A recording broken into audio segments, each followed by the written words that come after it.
नमस्कार दोस्तों, ALDHRU academy में आप सभी का एक बार फिर से बहुत बहुत स्वागत है। मैं हूं आपका दोस्त, आपका एजुकेटर, और आज हम VMOU कोटा के जून 2026 एग्जाम्स के लिए BA प्रोग्राम के सब्जेक्ट कोड SW01 यानी समाज कार्य, अवधारणा, अर्थ एवं दर्शन के सबसे महत्वपूर्ण 20 प्रश्नों को बिल्कुल आसान भाषा में कवर करने वाले हैं। ये वो प्रश्न है जो आपको सेक्शन ए में पूरे 2 मार्क्स दिला सकते हैं। तो अपनी सीट बेल्ट बांध लीजिए क्योंकि ये सेशन आपकी तैयारी को रॉकेट की स्पीड देगा। तो चलिए शुरू करते हैं पहले सवाल से। प्रश्न 1 है, समाज कार्य को परिभाषित कीजिए या इसका अर्थ बताइए। दोस्तों, ये सवाल इतना ज्यादा महत्वपूर्ण है कि आप देख सकते हैं कितनी बार रिपीट हुआ है। DEC 2021 से लेकर जून 2024 तक हर साल ये पूछा गया है। इसे तो आप बिल्कुल रट लीजिएगा क्योंकि इसके आने के चांसेस 100% है। तो इसका सीधा सा जवाब ये है कि समाज कार्य क्या है। इसको आप ऐसे समझिए, एक प्रोफेशनल सर्विस है। ये एक ऐसी सेवा जो कौन देता है? जो प्रशिक्षित सामाजिक कार्यकर्ता देते हैं। और वो क्या करते हैं? वो व्यक्ति की मनोसामाजिक समस्याओं को यानी उसकी मानसिक और सामाजिक दिक्कतों को एक वैज्ञानिक तरीके से एक सिस्टमैटिक ढंग से हल करते हैं। बस इतना सा ही मतलब है इसका। अगला प्रश्न है प्रश्न 2, नेतृत्व को परिभाषित कीजिए या इसका अर्थ बताइए। ये भी एक बहुत ही इंपॉर्टेंट क्वेश्चन है साथियों। ये भी कई बार परीक्षाओं में पूछा गया है, जैसे दिसंबर 2021, दिसंबर 2018, दिसंबर 2019 और दिसंबर 2022 में भी आया है। तो इस पर भी आपको खास ध्यान देना है। तो नेतृत्व क्या है? इसको आप ऐसे समझिए, लीडरशिप। ये एक ऐसी प्रक्रिया है जिसमें आप किसी समूह को या उसके सदस्यों को उनके विकास के लिए गाइड करते हैं, उनका मार्गदर्शन करते हैं। इसमें क्या होता है? इसमें आप उद्देश्यों को साफ करते हैं, बताते हैं कि हमें क्या हासिल करना है और उनके बीच की बातचीत को, उनकी अंतःक्रियाओं को भी सही दिशा देते हैं। है ना आसान? चलिए अब देखते हैं प्रश्न 3, दर्शन को परिभाषित कीजिए या इससे क्या अभिप्राय है। दोस्तों, ये प्रश्न भी कई बार आ चुका है, जैसे दिसंबर 2021, दिसंबर 2018 और जून के एग्जाम्स में भी। तो इसका मतलब है कि ये कॉन्सेप्ट भी आपके लिए बहुत जरूरी है। तो दर्शन क्या है? दर्शन का मतलब है फिलॉसफी। ये हमारे सामाजिक जीवन के जो बेसिक सिद्धांत होते हैं, ना जो हमारी धारणाएं होती है, उनको समझाता है, उनकी व्याख्या करता है। और यही दर्शन हमारे समाज कार्य के जो मूल्य हैं, जो उसकी वैल्यूज है, उनका आधार बनता है। यानी समाज कार्य के सोच पर टिका है ये दर्शन हमें बताता है। अब आते हैं प्रश्न 4 पर। समाज कार्य के अंग या अंगभूत बताइए। ये भी एक महत्वपूर्ण प्रश्न है जो दिसंबर 2018, दिसंबर 2019, दिसंबर 2016 और जून 2022 में पूछा गया है। तो इसके कंपोनेंट्स क्या हैं, हमें जानना है। तो समाज कार्य के मुख्य अंग कौन कौन से हैं? ध्यान से सुनिए। इसमें 3 चीजें बहुत जरूरी है। पहला कार्यकर्ता यानी सोशल वर्कर, दूसरा सेवार्थी यानी वो व्यक्ति जिसकी मदद की जा रही है, और तीसरा संस्था यानी वो ऑर्गेनाइजेशन जिसके जरिए काम हो रहा है। ये तीनों मिलकर ही समस्या को हल करने की प्रक्रिया में एक बहुत अहम रोल निभाते हैं। चलिए बढ़ते हैं प्रश्न 5 की ओर। समाज कार्य की विधियों, तकनीकों या प्रविधियों के नाम लिखिए। ये भी एक रिपीटेड क्वेश्चन है जो दिसंबर 2019, दिसंबर 2016 और जून के एग्जाम्स में भी आया है। तो समाज कार्य में कौन कौन से मेथड्स यूज होते हैं, हमें बताना है। तो समाज कार्य की प्रमुख विधियां कौन सी है? इसमें मुख्य रूप से वैयक्तिक समाज कार्य आता है, जहां एक व्यक्ति की मदद की जाती है। फिर है समूह कार्य, जहां ग्रुप्स में काम होता है। और सामुदायिक संगठन, जहां पूरे समुदाय को संगठित किया जाता है। इसके अलावा सामाजिक क्रिया जैसी और भी तकनीकें हैं जिनका इस्तेमाल समाज कार्य में होता है। दोस्तों, यहां एक बहुत ही जरूरी बात, अगर आप अपने एग्जाम में 75% से ज्यादा मार्क्स पक्के करना चाहते हैं तो अल्द्रू एकेडमी की पूरी सब्जेक्ट गाइड PDF को अभी डाउनलोड कर लीजिए। इसमें आपको ऐसे ही और भी कई महत्वपूर्ण प्रश्न और उनके आसान जवाब मिलेंगे। इसका डायरेक्ट लिंक आपको नीचे डिस्क्रिप्शन बॉक्स में मिल जाएगा। देर मत कीजिए, अपनी तैयारी को सुपरचार्ज कीजिए। वापस आते हैं पढ़ाई पर। प्रश्न 6 है, अवलोकन को परिभाषित कीजिए या इससे क्या आशय है। ये भी दिसंबर 2017, दिसंबर 2018 और जून 2023 में पूछा गया है। तो अवलोकन का मतलब क्या है, ये हमें समझना है। तो अवलोकन क्या है? इसको आप ऐसे समझिए, किसी व्यक्ति की वो क्षमता है, उसकी वो काबिलियत है जिसमें वो ऑब्जर्वेशन की टेक्निक का इस्तेमाल करके चीजों को देखता है, समझता है और तथ्यों को इकट्ठा करता है। यानी ध्यान से देखकर जानकारी हासिल करना ही अवलोकन है। अगला प्रश्न, प्रश्न 7, सामाजिक संस्था क्या है या किसे कहते हैं?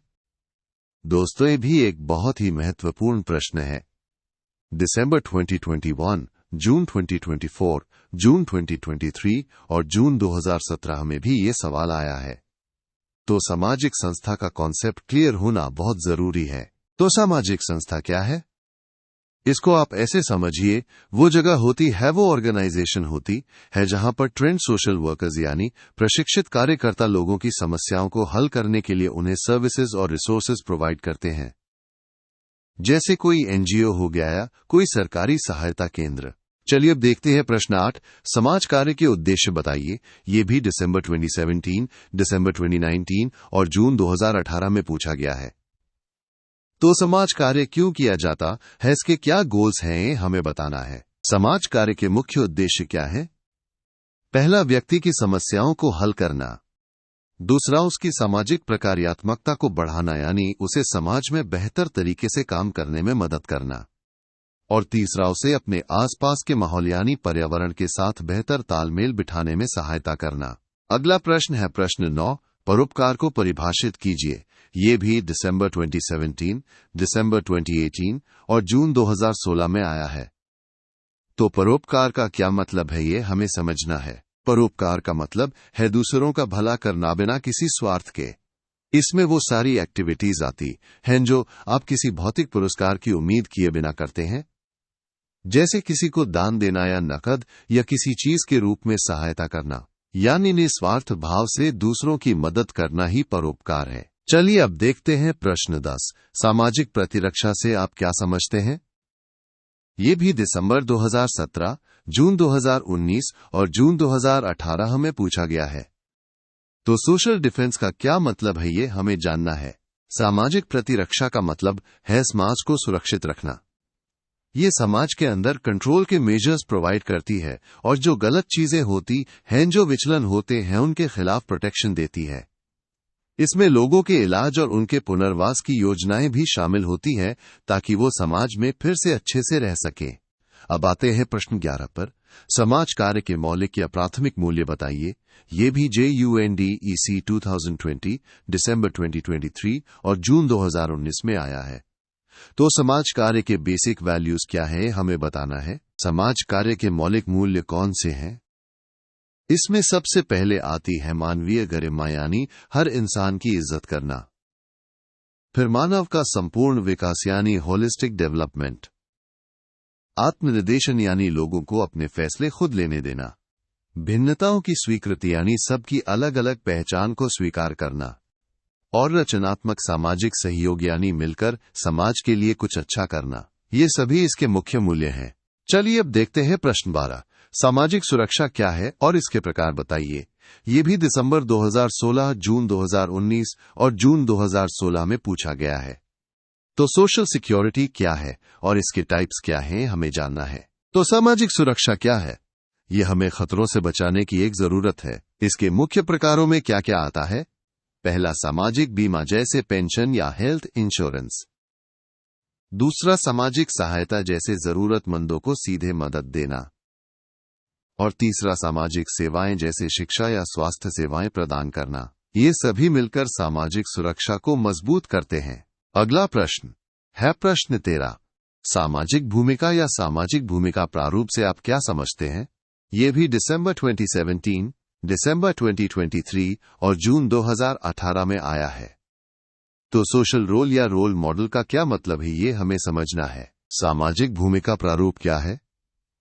ये हमें किसी व्यक्ति की सामाजिक स्थिति को और उससे जुड़ी हुई उसकी भूमिकाओं को समझने में मदद करता है। ये एक तरह से व्यक्ति और समाज के बीच की कड़ी है जो बताती है कि समाज में किसी व्यक्ति की क्या जगह है और उसे क्या काम करने हैं। चलिए अब देखते हैं प्रश्न 14, पृथक्करण क्या है और ये कब घटित होता है? ये भी जून 2016, दिसंबर 2022 और जून 2017 में पूछा गया है। तो सेपरेशन या पृथक्करण का क्या मतलब है, ये हमें जानना है। तो पृथक्करण क्या है? ये तब होता है जब हमारा अहम यानी हमारा ईगो किसी चिंता या दुश्चिंता को खुद से अलग कर देता है। इसमें व्यक्ति अपनी भावनाओं को अपने विचारों से या किसी घटना से अलग करके देखता है ताकि वो उस चिंता से बच सके। ये एक तरह का डिफेंस मैकेनिज्म है। अब आते हैं प्रश्न 15 पर। समाज कल्याण को परिभाषित कीजिए। ये भी दिसंबर 2018 और JUNDEC 2020 में आया है। तो सोशल वेलफेयर का क्या मतलब है, ये हमें बताना है। समाज कल्याण क्या है? इसको आप ऐसे समझिए, एक बहुत बड़ा लक्ष्य है, एक अंतिम परिणाम है जिसका मकसद क्या है? जिसका मकसद है व्यक्तियों और पूरे समुदायों के जीवन स्तर को बेहतर बनाना, उन्हें खुशहाल बनाना। यानी समाज के हर तबके का भला करना ही समाज कल्याण है। और हां दोस्तों, सिर्फ SW01 ही नहीं, अल्ध्रुव अकेडमी पर आपको दूसरे सब्जेक्ट्स के लिए भी प्रीमियम गाइड्स मिलेंगी, जैसे SW02, SW19, SW20, SW21 और SW15। इन सभी की PDF गाइड्स भी डिस्क्रिप्शन बॉक्स में दिए गए लिंक पर उपलब्ध हैं। अपनी पूरी तैयारी के लिए इन्हें भी जरूर चेक करें। चलिए अब देखते हैं प्रश्न 16। व्यक्तिकरण का सिद्धांत क्या है? ये भी दिसंबर 2018 और जून 2019 में पूछा गया है। तो इंडिविजुअलाइजेशन के प्रिंसिपल का क्या मतलब है, ये हमें जानना है। व्यक्तिकरण का सिद्धांत क्या कहता है? ये कहता है कि हर सेवार्थी यानी हर वो व्यक्ति जिसकी आप मदद कर रहे हैं वो अलग है। उसके अपने खास गुण हैं, उसकी अपनी जरूरतें हैं। तो हमें उसकी जरूरतों को पहचान कर उसी के हिसाब से मदद देनी चाहिए। ये सिद्धांत मानव गरिमा पर आधारित है, यानी हर व्यक्ति की इज्जत करना। अगला प्रश्न है प्रश्न 17। दमन क्या है या किसे कहते हैं? ये भी दिसंबर 2021 और जून 2017 में आया है। तो रिप्रेशन का क्या मतलब है, ये हमें समझना है। दमन क्या है? दमन एक ऐसी शक्ति है जिसका इस्तेमाल व्यक्ति जानबूझकर कुछ चीजों को भूलने के लिए करता है। इसमें जो कष्टदायक विचार होते हैं, जो परेशान करने वाली बातें होती हैं, उन्हें हमारे चेतन मन से यानी कॉन्शियस माइंड से बाहर निकाल दिया जाता है। ये भी एक तरह का डिफेंस मैकेनिज्म है। चलिए अब देखते हैं प्रश्न 18। मूल्य को परिभाषित कीजिए। ये भी दिसंबर 2021 और जून 2017 में पूछा गया है। तो वैल्यू का क्या मतलब है, ये हमें जानना है। तो मूल्य क्या है? मूल्य का मतलब है वैल्यू। ये किसी व्यक्ति का, किसी समूह का या पूरे समाज का किसी चीज के बारे में, किसी विचार के बारे में या किसी स्थिति के बारे में एक बौद्धिक और भावनात्मक फैसला होता है। यानी हम किस चीज को सही या गलत मानते हैं, वही हमारा मूल्य है। अगला प्रश्न है प्रश्न 19। सांस्कृतिक बहुलवाद से आप क्या समझते हैं? ये भी दिसंबर 2017 और जून 2016 में आया है। तो कल्चरल प्लूरलिज्म का क्या मतलब है, ये हमें समझना है। सांस्कृतिक बहुलतावाद का मतलब है अलग अलग संस्कृतियों का सम्मान करना। यानी हमारे समाज में जितनी भी अलग अलग संस्कृतियां हैं, उन सभी का आदर करना। ये समाज कार्य के दर्शन का एक बहुत ही अहम हिस्सा है, क्योंकि समाज कार्य सबको साथ लेकर चलने में विश्वास रखता है। और अब है हमारा आखिरी प्रश्न, प्रश्न 20। सामाजिक आंदोलन से आप क्या समझते हैं? ये भी दिसंबर 2017 और जून 2024 में पूछा गया है। तो सोशल मूवमेंट का क्या मतलब है, ये हमें जानना है। सामाजिक आंदोलन क्या है? इसको आप ऐसे समझिए, समाज में बदलाव लाने के लिए एक सोच समझकर किया गया प्रयास है। इसका मकसद क्या होता है? इसका मकसद होता है लोगों को एक साथ लाना, उनमें जागरूकता पैदा करना और किसी खास मकसद के लिए समर्पण की भावना जगाना। जैसे कोई भी बड़ा सामाजिक बदलाव किसी आंदोलन से ही आता है। तो दोस्तों, ये थे हमारे SW01 के टॉप 20 प्रश्न जो आपकी परीक्षा में आपको पूरे मार्क्स दिला सकते हैं। मुझे पूरी उम्मीद है कि ये सेशन आपके लिए बहुत फायदेमंद रहा होगा। अपनी तैयारी को ऐसे ही जारी रखिए। इस वीडियो को लाइक करना, चैनल को सब्सक्राइब करना और अपने दोस्तों के साथ शेयर करना बिल्कुल मत भूलिएगा। और हाँ, डिस्क्रिप्शन बॉक्स जरूर चेक कीजिएगा, वहां आपके लिए बहुत कुछ है। याद रखिए, मेहनत का फल सफलता है। बेस्ट ऑफ लक मेरे प्यारे विद्यार्थियों।